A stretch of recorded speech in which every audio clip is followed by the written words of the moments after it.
দেখো কি বৃষ্টি হচ্ছে, পুরো মুষলধারে বৃষ্টি। এত সুন্দর লাগছে না, মানে কি বলবো।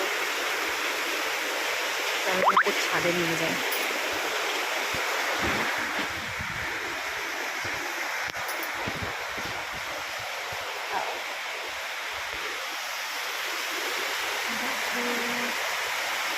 দেখো না এই আকাশ শ্রাবণ, নিয়েছে আজ হাজার বারণ। আজকে বৃষ্টি নামুক, তুমি আমি ভিজবো দুজন একটু ভরসা দিলে। দেখো আমি এখন ছাদের ওপরে চলে এসেছি। ইস, বৃষ্টিতে পুরো ভিজতে ইচ্ছা করছে, এত সুন্দর বৃষ্টি হচ্ছে না, মানে এতদিন বাদে ঠিকঠাকভাবে একটু বৃষ্টিটা হলো।